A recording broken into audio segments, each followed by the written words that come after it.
rahimahullah ta'ala wa nafa'ana bi ulumihi wa amadana bi asrari bidaraini amin ya rabbal alamin. Bismillahil Fatihah. A'udzu billahi minasyaitonir rajim. Bismillahirrahmanirrahim. Alhamdulillahi rabbil alamin arrahmanir rahim maliki yaumiddin. Iyyaka na'budu wa iyyaka nasta'in. Ihdinas siratal mustaqim. Siratal ladzina an'amta 'alaihim ghairil maghdubi 'alaihim waladdallin.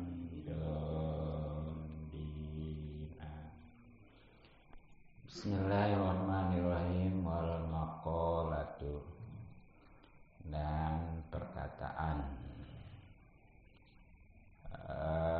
as-saminata asyara yang ke-18 an Ibrahim, itu dari Imam Ibrahim an-Nakhai radhiyallahu anhu.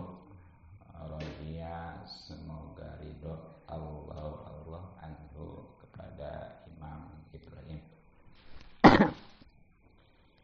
Innama halaka, pastinya sudah binasa, man halaka, orang-orang yang telah binasa, qablakum, sebelum kalian, minal umami, dari umat-umat, bisalasi hisolin, dengan sebab 3 perkara.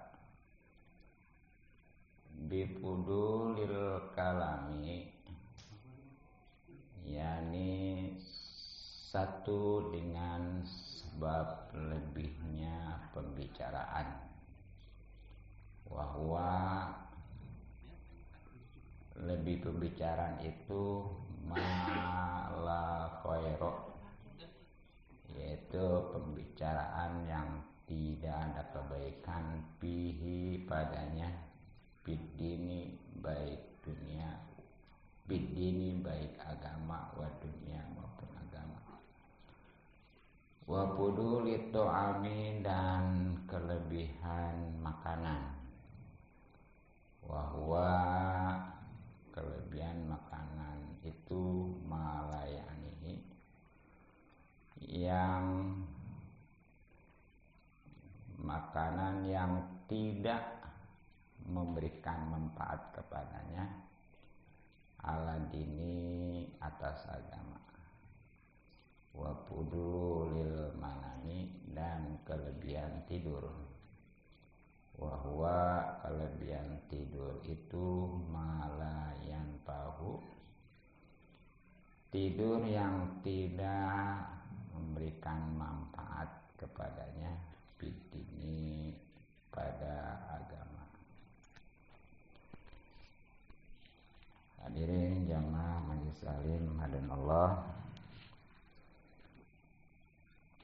Jadi perkataan atau nasihat yang ke-18 masih di bab yang ketiga, kitab Nasrul Ibad, yang artinya nasihat-nasihat untuk para hamba khususnya kita agar selamat dunia akhirat. Itu dari Imam Ibrahim an-Nakhai radhiyallahu anhu.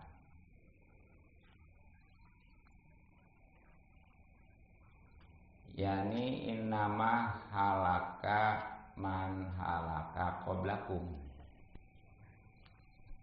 pasti sungguh sudah binasa orang-orang yang telah binasa sebelum kalian dari umat-umat terdahulu tuh ya. Jadi sudah terjadi, survei membuktikan bahwa umat-umat terdahulu ya tentunya sebelum umat baginda Nabi sallallahu alaihi wasallam itu rusak binasa dengan 3 perkara. Makanya mudah-mudahan kita bisa menghindarinya sehingga kita nggak termasuk binasa. Nah, mana diantaranya? Bifudulil kalami, yang pertama kelebihan bicara atau ngomong. Ya, banyak ngomong lah saya. Ya tentunya banyak ngomong yang tidak ada kebaikan baik dunia, baik agama maupun dunia. Kalau ada kebaikan mah itu bagus. Ya, seperti nasihatin, tausiah ataupun ngajar ya.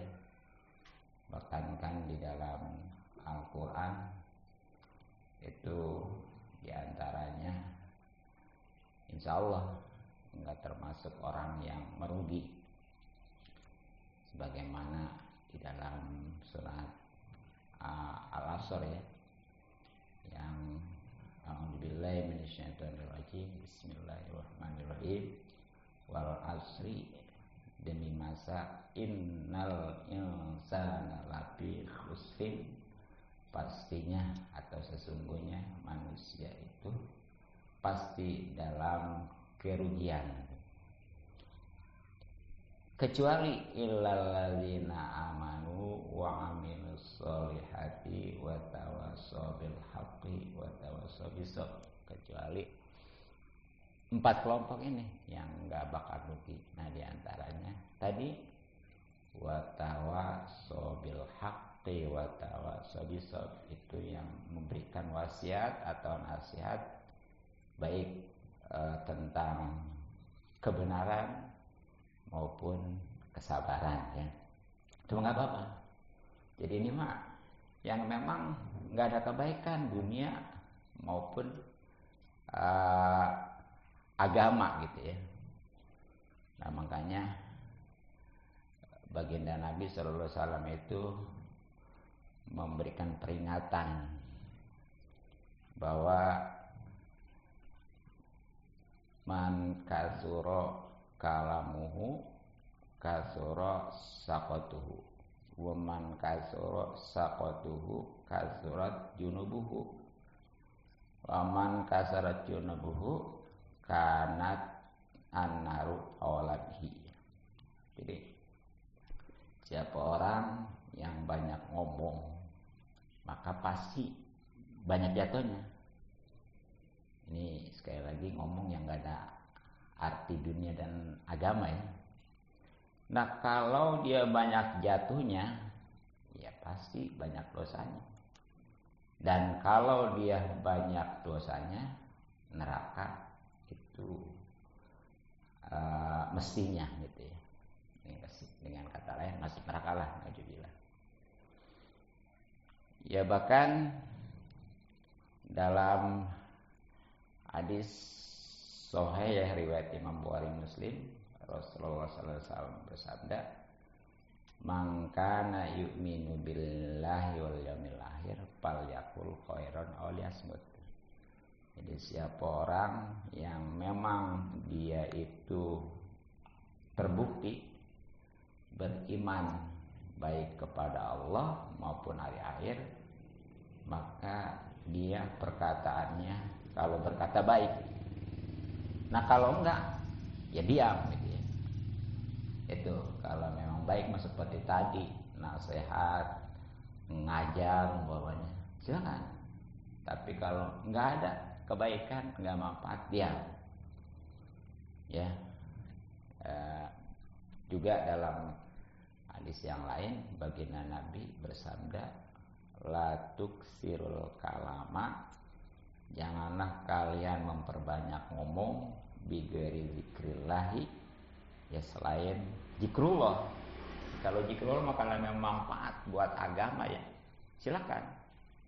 Apa sebabnya? Baina kasratal kalam, maka sungguhnya banyak bicara bighairi zikrillahi, selain zikrullah, kiswatul qalbi itu bisa menjadi keras hati.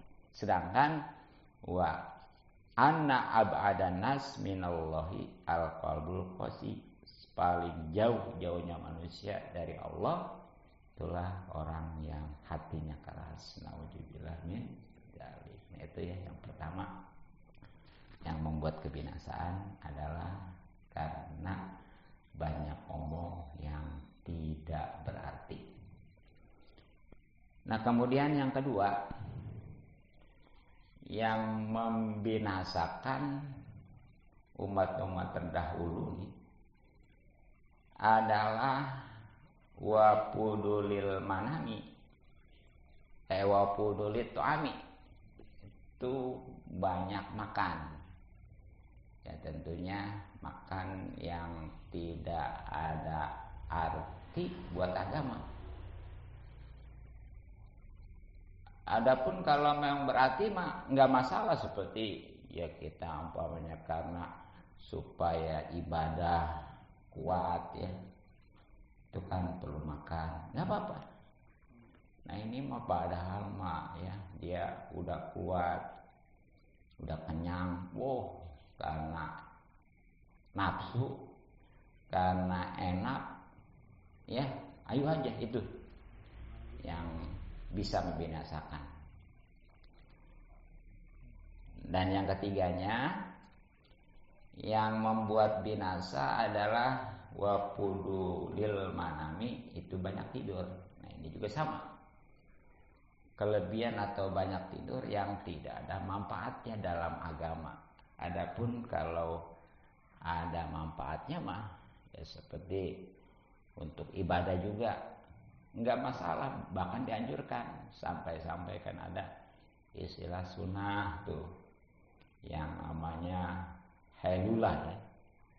Hailulah itu tidur baik sebelum zuhur maupun habis zuhur. Tujuannya ya supaya malam dia bisa kuat untuk begadang, tentunya ibadah kepada Allah Subhanahu wa taala. Itu kalau memang ada manfaatnya mah baik makan maupun tidur nggak masalah ya. Nah ini yang nggak boleh, yang mantap membinasakan adalah makan apalagi banyak, begitu juga tidur yang nggak ada manfaatnya ya. Apa sebabnya? Nah karena ya dalam sebuah hadis nih, baginda Nabi sallallahu alaihi wasallam juga bersabda ya, salah satun, ada 3 turisu itu bisa mewariskan kiswatal qalbi, keras hati. 3 hal ini bisa membuat hati keras. Kalau hati keras itu ya, dia akan sulit untuk menerima pelajaran dan nggak mau dinasihatin. Itu auzubillah al-macalaka dah. Nah 3 hal itu adalah hubud dunia, hubun naum. Pertama, demen tidur belum kayaknya. Keduanya wahuburoha, banyak nyantai, demen nyantai. Nyantai boleh tapi jangan kebanyakan ya. Tuh. Kemudian yang ketiganya wahubul ukli atau akli ya, itu demen makan, banyak makan. Nah ini bahkan ya dalam hadis yang lain nih, nauzubillah nih, man saba'a di dunia ja'a yaumal qiyamah.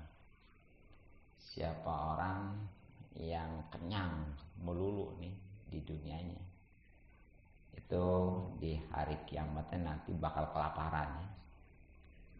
Makanya kalau pengen di akhirat nanti kenyang aja, di dunia kudu banyak lapar nih. Ya, walaupun ada istilahnya, ya paling enggak jangan terlalu kenyang lah gitu ya. Ya bahkan dalam hadis yang lain ya, Baginda Nabi bersabda, man akala, siapa yang makan pokok sabi lebih daripada kenyang, padahal lo kenyang nih, karena enak gitu ya, nafsu ya. Oh, diajar aja. Nah itu pakot akala, maka sungguh dia sudah makan al haroma ya, yang haram. Walaupun katakan makanannya atau nasinya halal nih. Kalau memang itu udah lebih dari kenyang, sekali lagi tadi karena nafsu, ya enak lah ya. Nah itu selebihnya itu masuknya jadi haram. Tuh. Makanya jangan istilahnya, lah ada ini halal. Jadi yang halal itu bisa jadi haram kalau memang kelebihan gitu ya. Nah tadi ya, di antaranya kalau pengen